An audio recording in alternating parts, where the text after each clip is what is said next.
Hello, welcome to Andertons TV. My name is Jack Duxbury, Ozpals, behind that very camera.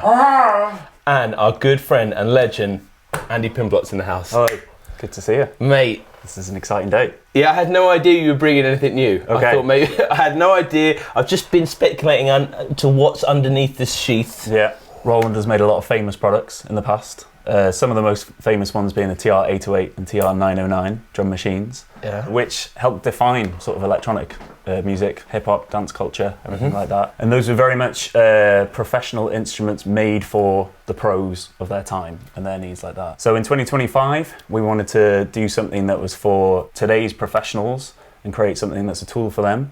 So I really want to show you the Roland TR-1000. It looks sick. It looks absolutely What is this?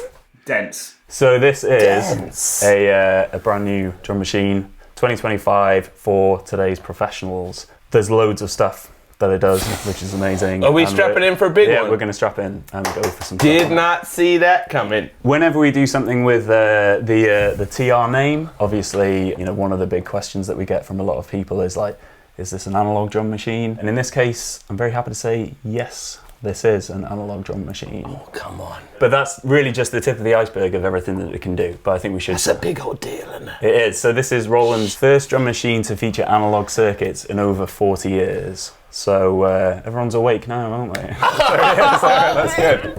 They're in the forums. So this features a good selection of voices from the TR-808 and TR-909 in analog.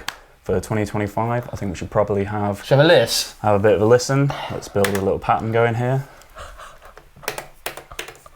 It's chunky, isn't it?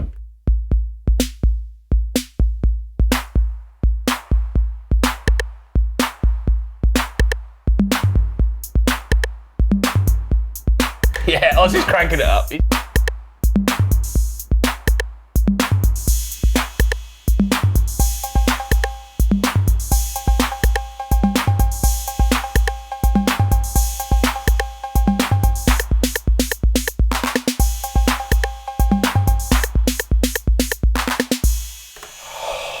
This is so up your street, right? It is. So You've been talking about this.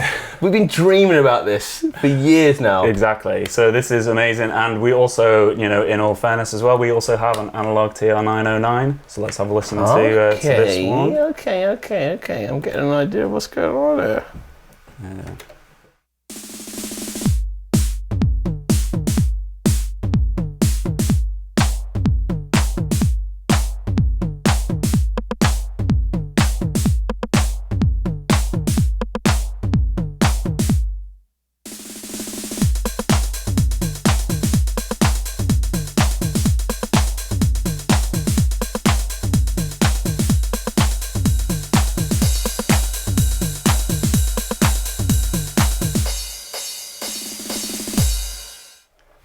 Tell me what's going on here. So TR-1000. So this has been years in development, and we've done an awful lot of consulting with professional artists, professional producers, people who are at the top of their game in the music industry, and find out, you know, if we were making a professional drum machine in 2025, what is it that they're looking for? And one of the things that that obviously consistently comes up is people love those analog sounds from Roland, the TR-808 and TR-909. So we wanted to bring those back, but we wanted to bring them back in a way that is complementary to the way that people work nowadays. We're sort of very keen to say that this is not a reissue of the TR-808 and TR-909. There's a few little changes which we'll talk about, but it's kind of like it's bringing those sounds back in a meaningful way that they can use in their modern workflows, and then there's lots of extra great features that sort of complement that. Part of the reason that we're not saying that they're reissues because not every single sound from the 808 and 909 are there. Because we have full analog boards in there and there's a finite amount of space and things. So we're focusing on the kicks, the snares, the claps, the core, most in-demand sounds that people use on that. But then also we have like an Analogue FX section with a new OTA variable style filter. We've got an analog drive circuit, but then we also have digital sound engines in there. We've got our ACB sound engines, we've got an FM sound engine. ACV virtual analog. We've also got sampling capabilities and loads of other sequencing things. So I think we should just talk a little bit about, so sort of going back to the 808, again, part of the reason that we're not talking about this being a reissue is obviously, I think everyone, so familiar with the sound of the 808. And as we know, machines from sort of 40 years ago, they all have hundreds of different components, all age differently over time and things. And the team in Japan sort of in creating this, it was about finding sort of like the most currently available components, because some of them are discontinued, that provide not only the most consistent sound, but also they're going to provide longevity for users and everything like that. But also taking the opportunity to take things a little bit further. So a few little key differences with the 808 specifically. So we've got analog sounds for the bass drum, snare, toms, rimshot hand clap, cymbals, and the cowbell, the famous cowbell. This might be perhaps a less common known thing, was that actually in the original production run of the 808 there are actually two variations of it. So in the very early one had a noticeably much brighter snare sound than sort of the later revisions, and this design is based on that earlier one. So the snare drum for this is a lot more bright, but again, kind of because we feel it complements sort of modern production. But we've also taken the opportunity to take things a little bit further, and we've got extended parameters for tuning, decay, and velocity. So if I sort of go to this one, which is, I'm calling it the TR-808, but like a 1000 variant of it.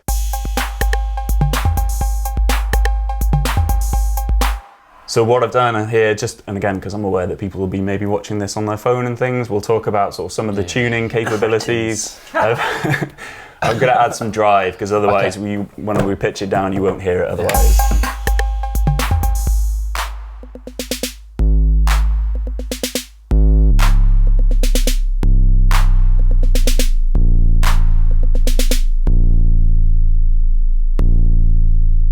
So it can go pretty low, pretty gnarly, which is good. And the other thing is things are dynamic as well. So it responds to velocity, so the snappiness of the snare drum.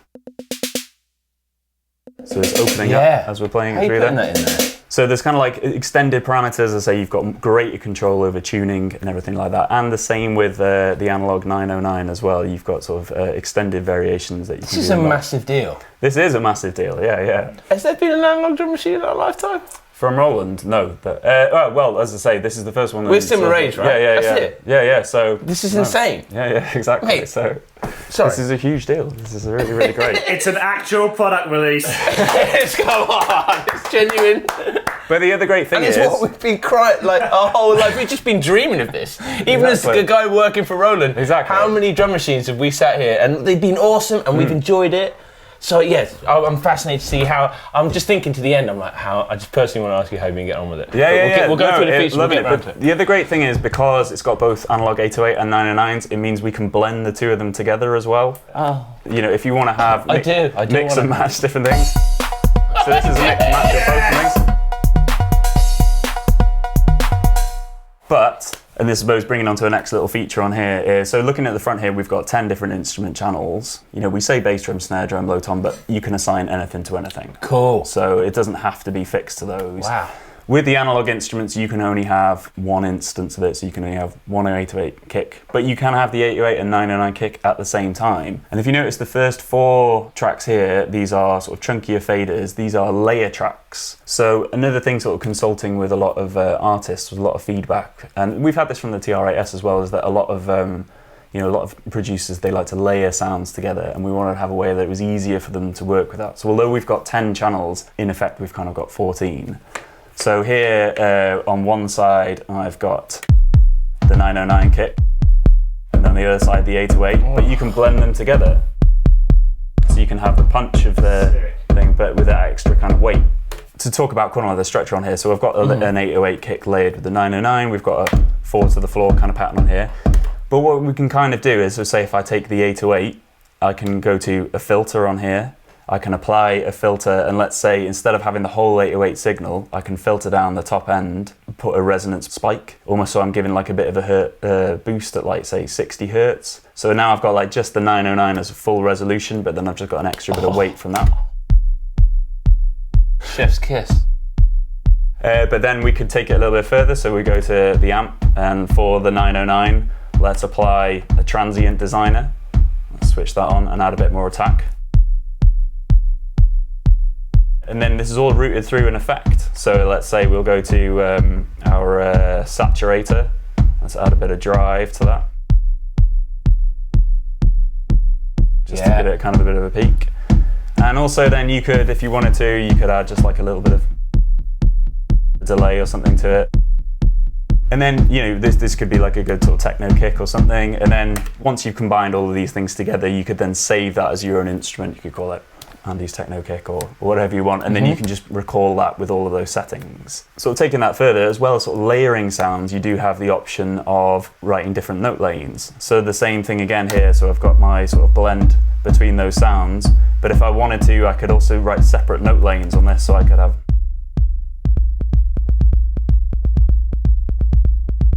a lower kind of velocities and things. So I can have sort of two instruments going at the same time. Is that what the colours are denoting? Yeah, so when it's red, it's triggering both together. Blue is just triggering layer A. Yeah. And I could also have some Love it, layer get it. B. So these are the chunky ones, layers, layer tracks. colours to delineate it, and full signal chain per channel. Per channel, yeah. Wow. And then these give you the same signal chain, but it's just one sound at a time. Just something a bit offbeat. So I've got here this kind of like percussion sound, and then this FM style. Have those together, but then we could have like put in something.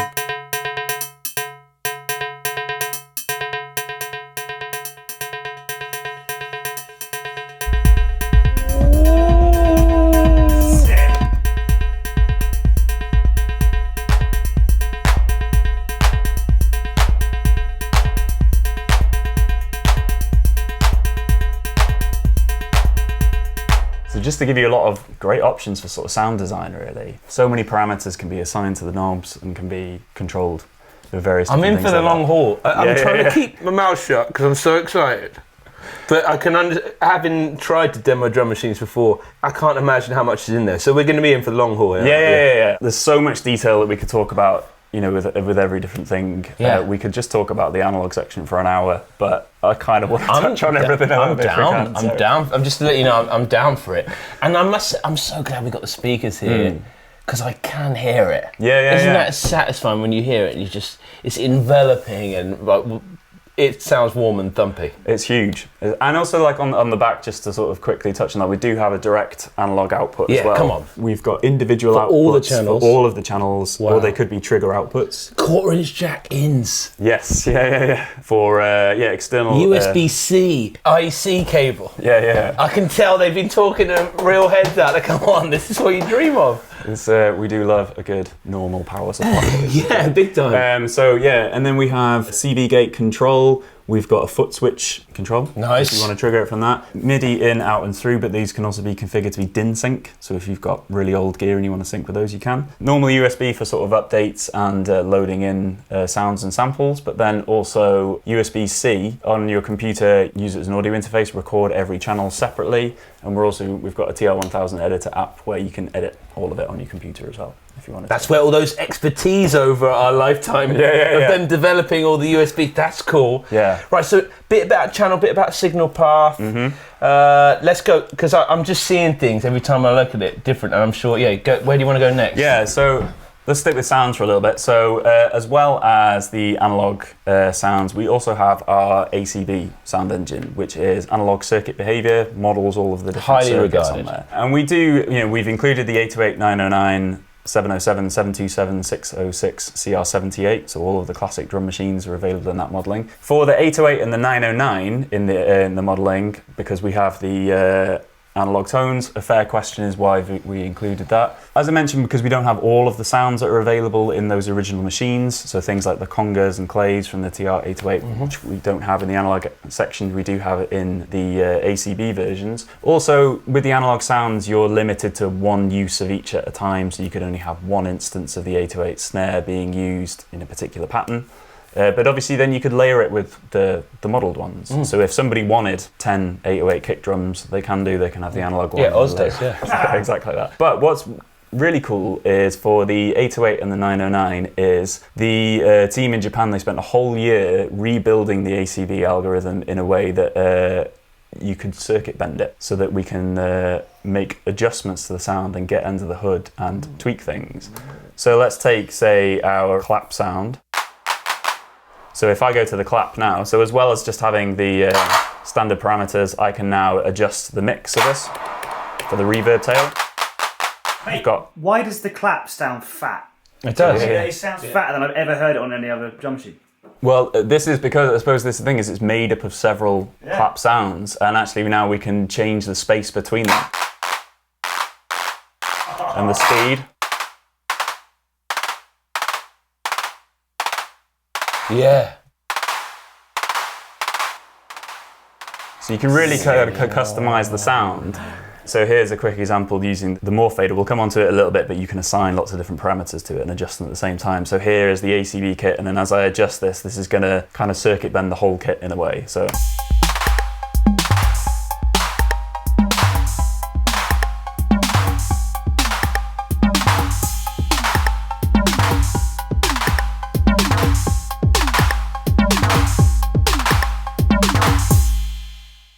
And we can do the same with the 909 as well. So a really cool example of this is, so the 909 rim shot sounds like this.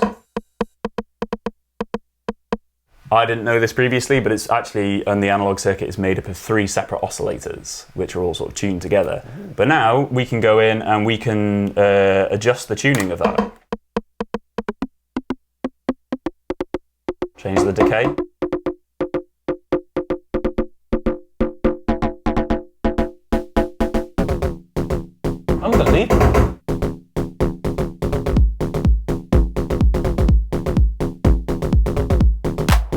I'm waking up! I'm waking up!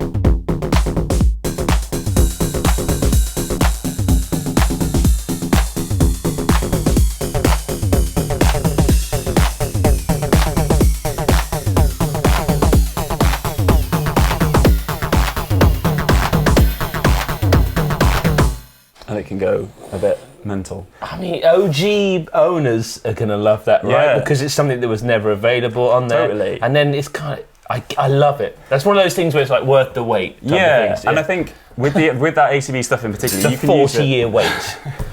You can use it quite subtly. Like, you know, sometimes a comment that you know, I've definitely heard from people when I talk to them about things, they'll say, "Oh, I love the ACB thing, but it doesn't quite sound like my 909 because of the way components age and things." You know, I saw there was an artist once who had a 909, and the snare drum on it's the best 909 snare I've ever heard. But then the kick was like, yeah, it's good, but it's not, you know, because this is the inconsistency of components. So this kind of stuff, if you want to use it subtly, you can use it to kind of like just dial in little adjustments to your sound if you wanted to.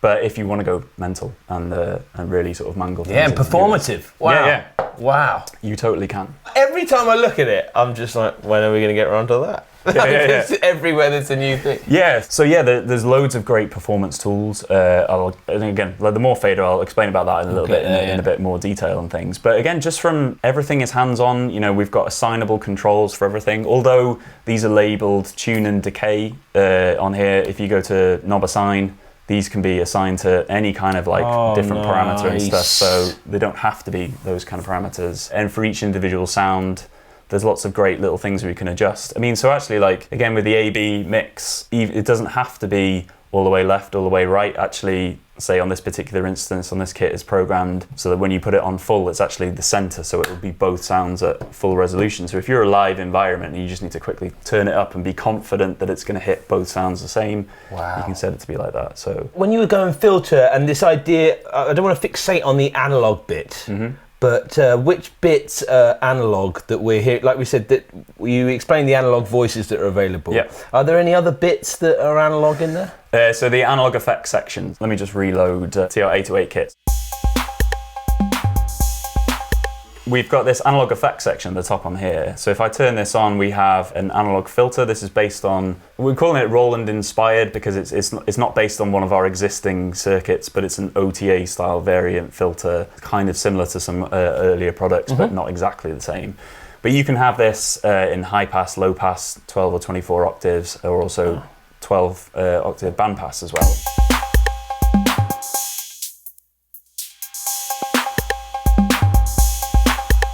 And you can either route individual instruments through that or the whole mix as it is. Wow. And then the drive circuit as well. As I turn this up, I'm going to control the volume just so we don't Thank you, mate. things.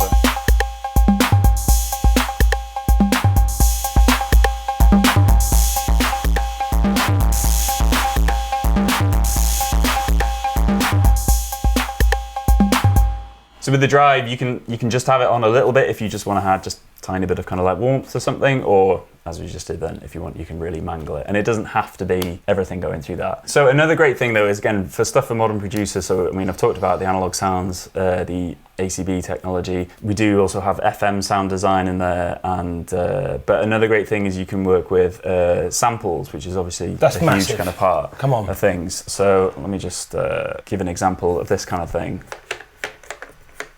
It has 46 gigabytes free for you loading in samples. Oh, you said the G word. Yeah.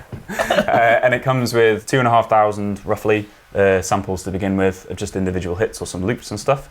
So here I have got a drum loop. You can see on the screen we're going through this.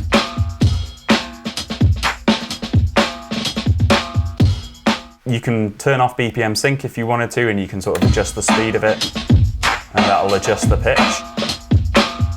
If I have BPM sync, we have different stretch algorithms that adjust the sample rate of it. So much so you can have it in reverse if you want. And we've also got bit reduction as well, so this is full resolution, but I can go down to 12-bit, 10-bit, 8-bit, if you want it a little bit crunchy. Yes.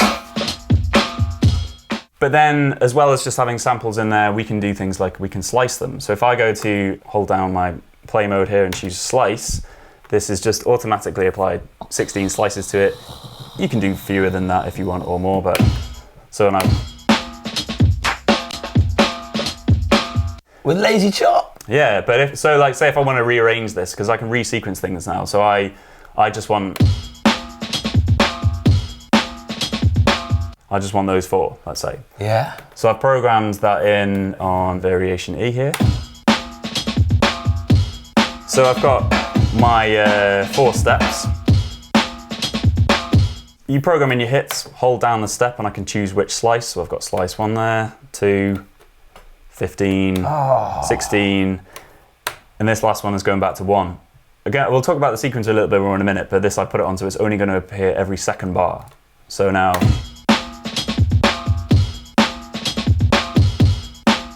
and I should touch on the mechanical keys as well, because these just feel really nice. And they sound incredible.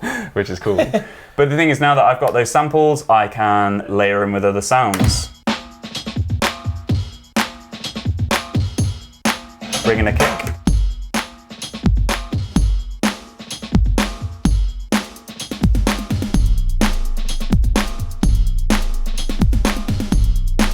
We can slam it with an 1176 as well if we want.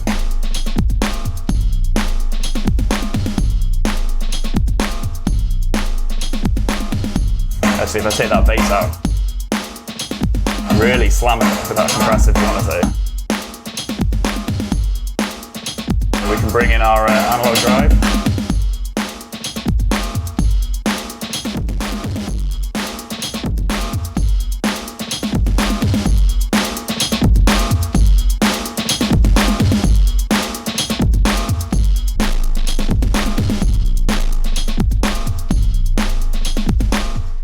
And then I can resample it if I wanted to. I could go to sample, I can go to what am I sampling, the mix out, how many steps am I doing, let's say 16, put it on auto, hit OK, wait for it.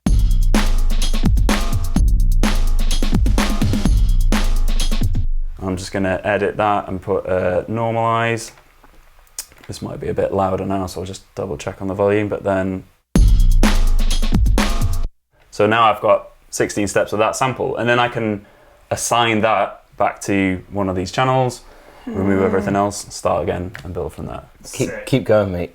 I mean, for one, I've not ignored the fact you said, yeah, I'm slamming 1176 in there. There's so many new things in Roland world and in drum machine. Well, it's like an omni machine at the moment, right? Like essentially every drum machine that's out there, but with analog Rolandness. Well, this is it. I mean, as I said at the start, the very much about this is like, you know, the team in Japan, they've been working on this for, you know, several years. Great implementation of resampling. Yeah, exactly. I mean, I sit here, I see so many different versions of it. It's almost like there's wisdom in biding the time. Yeah. Let everyone else Sun Tzu, innit? But it is kind of like looking at, again, today's sort of professional producers and things, like it's how are people working with things, and it's a case of like, we want to give them those analog sounds, but then ACB has all of its benefits. I want to layer it. I want to do this. At the moment, you're like knocking it out of the park. Come on, you said about 1176. So we've got master effects. So a couple of different levels of effects. So I touched on individual sounds. If you can go into the effects section. If I go into the effects section on here for this bass drum that I've just got as like a boom sound, just applied a drive to it. So on individual sounds, you've got a choice of all of these different effects, so drives, bit crushers, saturators, ring mod, some chorus, pitch, stereo spread, Dimension D, STD 320. Cool. And these can be applied individually on the channel. We've talked about the Analogue FX section, but then we also have a Master Effects section. It's applied globally, but in the mixer you can choose if different sounds go to it or not. So I've just routed everything through it. So this one, we've got standard compressor. This is the Effect Comp 76. Again, STD 320, sideband flange. But then we also have popular things like sort of a DJ FX looper as well.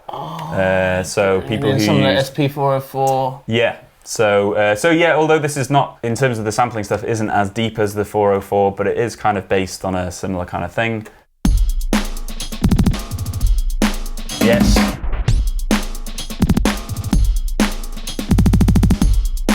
So we've got those built into it as well. Reverb and delay as well, which there's different reverb delay algorithms. You can tell they've been talking to people. Yeah. Because it was just one bit of effects, or you had to route, and it's all hands-on. Is it just one type of delay, or we got different? Reverb and delay is in the kit edit menu. So if you go to Shift and Kit to go to Edit, you can go across to here. Different types of reverb, ambient, room, hall, plate, modulation. You can then do the low cut, the pre-delay. The same goes for the delay. We've got sort of panning delays, echoes, pitch shifting delays and things. Loads of great stuff in there and again, you can route things as you want to it, really. I talked a little bit about sampling. Sequencer as well is one thing I wanted to touch on, just that we've got some very cool things that are going on in here. So people who are familiar with the TR-800, we've got 8 banks of 16 patterns, 8 variations, which we had previously on that one. And you can chain different variations together. A couple of different enhancements to that though now is we have some nice sequencer tools. Very basic pattern.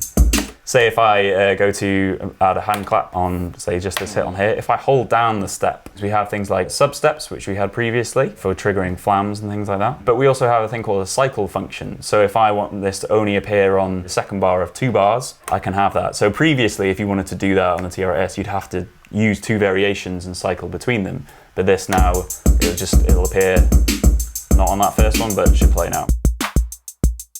So being able to apply things like that is a nice little thing. But there's lots of other cool little things as well. So shuffle is a very important thing in a lot of electronic music, adding a bit of that human feel. So for this example, I've just cranked the shuffle all the way up, but shuffle can be applied globally to the kit, but actually now we can apply it per instrument as well. So let's say if we go to this pattern and I've got the bass drum on here, if I hold down my track, I'm going to just bring in shuffle just for the bass drum, but the hi-hat will stay on the grid.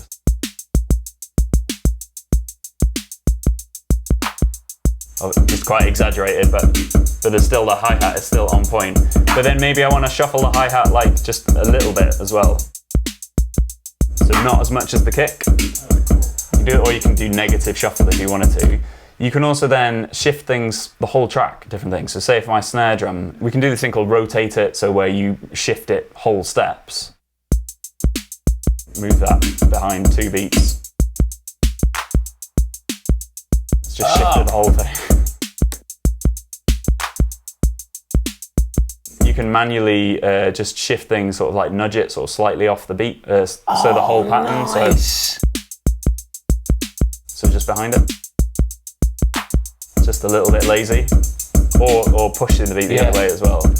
But we can also do that individual hits. So let's say that clap sound as well. If I wanted to, you can adjust. You can sort of move it manually across the beat. Now these as are well, things that I'm used to seeing, but I am not used to seeing at the speed of implementation. Yeah. There's something about having. Have you noticed that since using it, that you've just like that's just such an easy move. Exactly. Whereas on other devices, it's often been a few presses, or I'm in the menu. Yeah.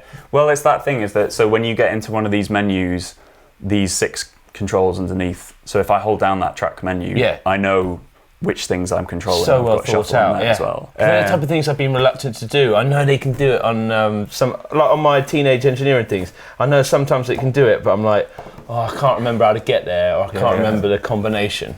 Yeah, so I would not forget that. It's very quick and easy to do. And another cool example of something you can do with a sequencer, I'm just going to go to one of these other presets.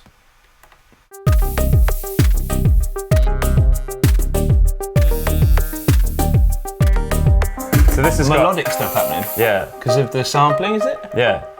So this has got, on this high tom here, we've got 2 synth sounds that have been sequenced at different pitches. But I'll show you this really because it's a cool thing to show with the sequencer. So just highlighting this on its own. This is in 3s as well, so this is why it's only going up to step 12. So I can change the direction from forward, I can have it going backwards. You can see the light going here. Ping-ponging, so it'll go left and then go right. I can have it so that it goes sort of right, then left, and sort of like jumping different steps like that. We can also have it in a random mode, where it's just obviously playing notes on it there. Or you can have it in my personal favourite, which is drunk mode, where it sort of like staggers from one note to another. So if we put it in drunk mode and watch the lights. That's classic Roland. Come on, that's what we love. Yeah. You know, just a little bit of Japanese humour in there with the drunk mode. Exactly. Can you get specific instruments to only be the thing playing drunk mode? So this is actually, at the moment, this is just on that one track. Cool, okay. And you could have the drums going in a different thing. So actually, if we let's apply the kick to drunk 2.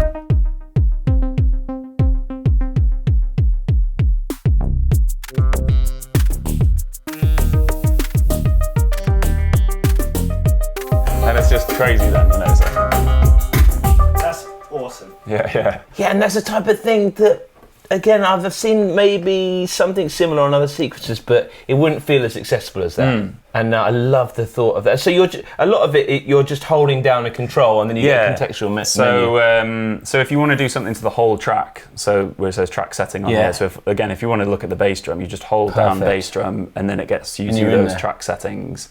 And you can change the colour of the label, you can add individual gain, things like that. Lest we forget, I noticed that you've got all of the contextual colours as well. And again, you can customise what they are. You know, if in your head kick drums are always red, and you have multiple, you can have multiple. In a man that we think about, you have to think about these things now. Exactly. But cool. Again, in a live situation, somebody might be like, "Well, I want to see that," you know, which is cool. So sequencing is really great. The other nice thing that we've got is a song mode. If somebody wants to, you know, they've programmed all their variations and they program their fills and everything, and they want to build a song. So if you go to song mode, just load a blank one. Basically, we choose, you know, what pattern are we working with. So I find the pattern. What variations do I want it to play? I want it to play A, A, B, G, F, F, C, E, E, D, G. It goes in like that. How many times do I want it to play? I want it to play that 7 times. Come on. And then I go to the next step, and and then it's going into this pattern. I want that to play H, H, G. You program in what you want, how many times, and just go through it like that. You know, so you can program very quickly a full song. Amazing. That's it's funny when you see it like that. You realise that we haven't been doing it. There's so many song modes that are a bit cryptic on these devices. Hence why I never demo them. No, after when we get to the song, because I'm like, what? Yeah. That's killer, and it shows you. I mean, this is a dream. I've never seen it. Sometimes you type every device I've known. You type it in, and then you kind of got. You're like, I hope I typed it in all right. Yeah, exactly. What a great idea. I had. When I was a kid, I had like a Boss DR3 and spent the whole Christmas holiday just trying to learn the song mode. Just one song mode, mate, still. It took ages. You know? 2025, we got there. Roland brought it back. Exactly. So... that's cool. So song mode, pattern chaining. Yeah, which amazing. is really, really cool. Can I just fanboy in here, or just excitement? When you did the resampling bit, could you the beat be rolling and you'd be resampling as everything's rolling, and then kind of bring that back? Or I think you probably have to stop it actually because you'd have to save the sample and then reassign it to a track. Cool. On that totally one. get it. Yeah. But again, I suppose this is like rather than this is a drum machine with sampling rather than a sampler. Yes. So the sampling is ace, but it's not as deep as the things. And like when you triggered that thing, all the melodic stuff coming from there. Is there a synth engine in there? Yeah, there is. So if we go to, let me just go to. I don't know why I'm just again. I hate myself when I'm that guy being like, I'll just cook my eggs. So just choosing kind of like a. So when I go to my gen, so for generator, if I go shift gen, so this opens our selection of sounds on here. So I've got my analog tones, and then I have 8Xs are ACB ones, 9Xs are ACB 909. Killer. And then we have everything from the others, but we have categories of sounds and also different folders. So for instance, let's find oscillators in here. Nice. So if I go to oscillator, you can have sine waves. Yeah. Triangle, square, saw. And there is a bit of editing that you can do on these. So if I pause tune it. An envelope opens there. Yeah, I mean, then you can apply it through a filter and an amp. So actually, on one of the patterns that I played you earlier when we were looking at the slices. So this is just one sound, virtual analog supersaw, so a modelled supersaw sound, which then I've gone through the filter with a cutoff and resonance. In the modulation, I've then got a saw wave shape for the LFO, triggering at certain step values, which I've then adjusted through. Right, you're that guy. Yeah, that's what I'm saying. I've been witnessing people do a lot with these in devices, so it's great to see that's in there as well. Yeah, so it's just a great example of it. It's adjusting the speed of the LFO per step. So, but then combining that with our.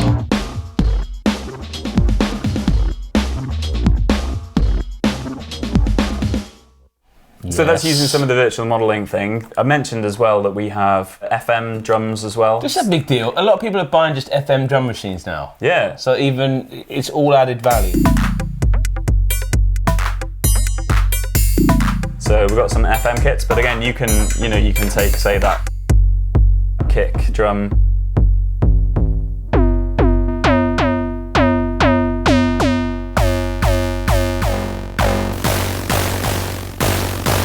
So we can sort of, you can get really, really gnarly with that as well. I wanted to talk a little bit about the Morph Fader. The example that we were looking at before that was sort of perhaps the easiest one to show was when we did the circuit bending from the ACB kits. So with the Morph Fader, this allows us to, if I go shift and edit in this one, you can assign any of the knobs on the front panel can be assigned to the Morph Fader of different values, so that when you switch the Morph Fader, it'll adjust the sound. So we did the circuit bending thing. So we did that kind of thing, but it can also be assigned to things like effects. So let's find something a bit kind of crazy sounding. So.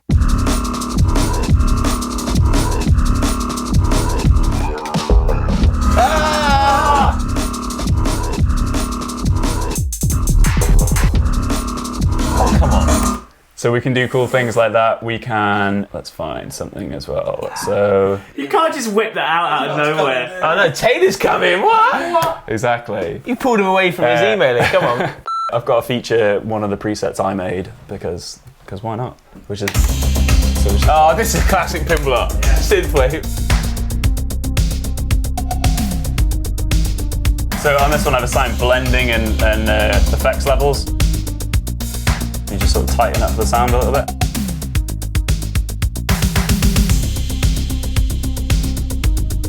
Very posh example there. Yeah. So right, just if you were backing up an artist, amazing. And you can do so much with that, right? It can be effects as well. So this.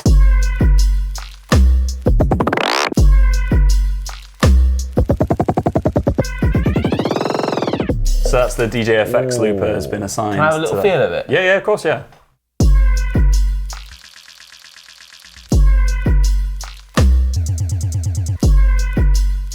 It does feel good as well. Yeah. So how many things in total can we assign to it? Any of the knobs. So like all of the knobs are the same. So, and again, that's really because normally it's limited to a slot amount, Yeah. And then, but I love that as well because sometimes you might want the cutoff there instead of on that knob. I love that again.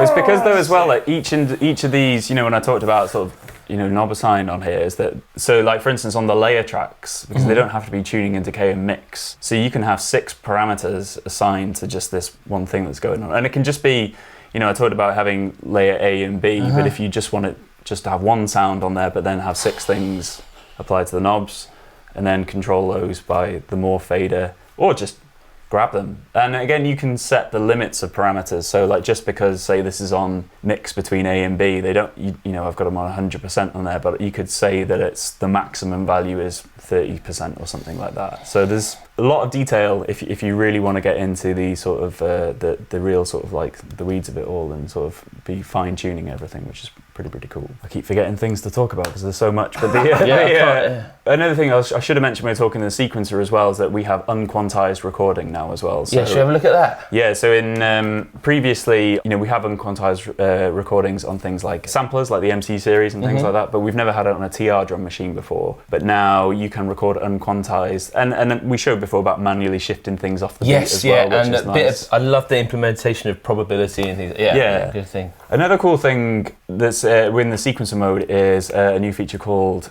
snapshot. So I'm just go in this example on here. So when I go to my instrument play mode, if I hold this down to select, if I have it on normal mode, which is instrument, I can sort of just trigger my sound. Right. So I've just got a clap mode. Hold it down. I can also choose velocity mode, which is where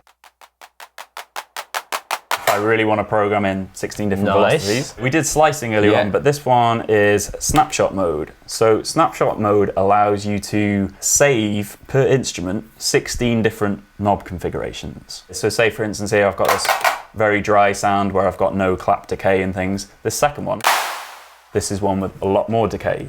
And then I could say add a third one where I just add like some tuning or something to it, a bit more decay, and set this to be, I don't know, so a higher pitch one.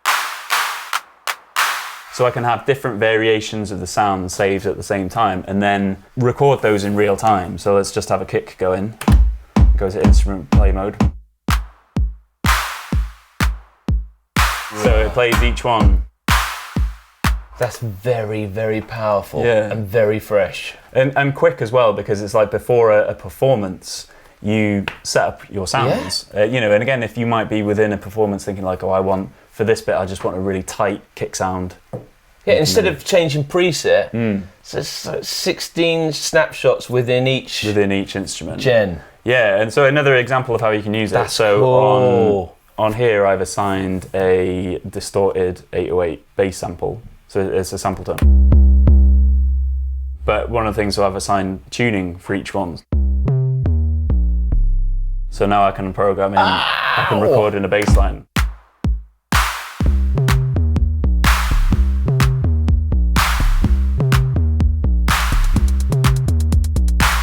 And then anything's recording as motion as well.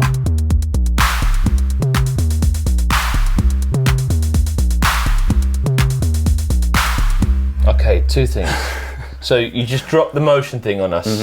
So motion, so this is, anyone who had a TR-800, they're going to be familiar with this. It was a feature that we had on that, but motion record allows you to record knob movements in the pattern. You can do it on a per step basis if you wanted to, so let's say on my hi-hat pattern here, if I wanted to set, say, an open decay value on that first step, I just hold it down, tweak that control all the way up, and then say on the third step all the way down, and then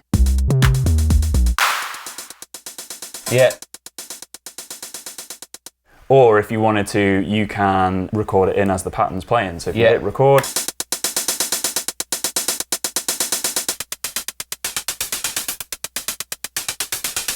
it's tuning in there. And then you can turn that off. Yeah, turn it off, so, and it won't play it. It'll just reflect the current state. Just having a button for it is killer. Also, mate, I don't think we actually showed the quantizing bit. So sorry, it's you do shift and instrument record to turn toggle on and off. Perfect. Quantize. So if you want to record unquantized, you can do. And posthumously, can you? I'm sorry to be.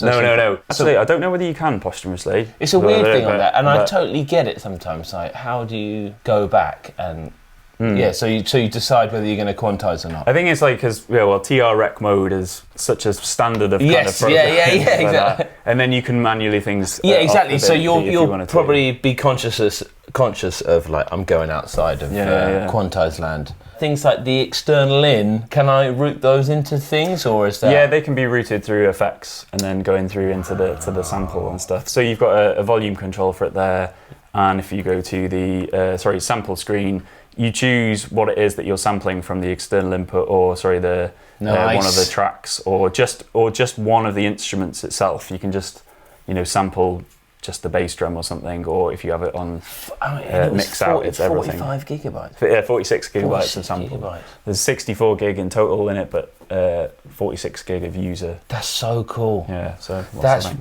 and you can load in samples over USB as well, so you don't have to sample them in if you wanted to. So maybe perhaps I'll bugger off and we'll listen to it. Yeah, let's just listen to some patterns and stuff just to kind of give you an idea of things. And thanks so much for watching. This will be available. Will we have them to sell when this launches? So the launch date is 1st of October, which will be today, if you're watching it today. It's not long. Not long. And stock should be available at the end of the month. And also around here, I hate to be boring, nice chunky quarter-inch phone. Yeah, quarter-inch headphones on the front as well, with its own volume control as well, so that's good if you're using it live. It's reassuringly heavy and built like sturdy as hell. Can I touch it now? Yeah, of course, yeah. Oh yeah, the build quality, so it's a aluminium top, and then the chassis is made out of steel. Yeah. So this is a proper, again, I mean, I keep saying the word professional, but we've made it for the people who... Doesn't make any noise. It's not moving around on the desk. No. How have you found it, and how long have you had it? Can you talk about how long you've had it? I've had it for a few months. I've known about it for a lot longer, obviously, but it's been great having it, and it's been so much fun. Me and all the other guys in the team, we were lucky enough to help make some preset content and things for it, which has been a lot of fun. That's a real privilege as well. It is. That's going to be exciting, around, so that's nice. Forever, yeah. Yeah. Well, but it's really, really enjoyable and also really inspiring. And I definitely find that when you're so used to sort of working in a DAW or using with bits of gear and then sort of having to sort of combine different elements together, it's actually really nice to sit there and sort of work on things as one box and think like, right, I can get my rhythms, I can do a little bit of sound design, I can incorporate some samples, I can sequence things how I want, and then I can create a song and almost kind of like just a finished thing, and then just record it into your DAW. Yeah, have you been USB'd up when you've been doing that? Yeah. Well, actually, I mean, so we do an editor app, which you can adjust everything on there. But I've been just using the machine. It's quite nice to sort of get away from the computer sometimes. Yeah, because that's amazing that you've given people the options with the individual outs. But then I think everyone agrees now, like the USB audio stuff that Roland's been putting in all their devices, just giving you all those channel counts. That's amazing. Yeah, it's really because I would set that up as maybe what do they call it? An auxiliary audio. Oh, like a aggregate device. Aggregate device. Yeah. I would. I'm kind of reluctant to do that often, but I would do it for this. Because you're getting everything. Yeah. Oh, completely. Yeah. And like you said, with the DAW, that's the ultimate companion. And before, I think a lot of people maybe had a few machines together to do what this is doing. Yeah. Obviously, the analog side of things, I know, is quite rightly going to get a lot of people excited, and that is a phenomenal part of the machine. But it is just a section of what it can do. It's like hard. Everything I'm glad else we haven't. And you're wicked because you don't like labour on, like listen to the analogness of it. Like it's one of those things. So it depends how much it means to you. Exactly. But I'm glad we got the speakers in that place. We actually hear it properly. Exactly. Before we used to have the speakers behind. Oz, great one for filming this, mate. I'm going to bugger off and we'll just listen to some patterns. And I'm just freaking happy for you, mate. No worries. Thanks, dude. Mate. Thanks very much. Cheers.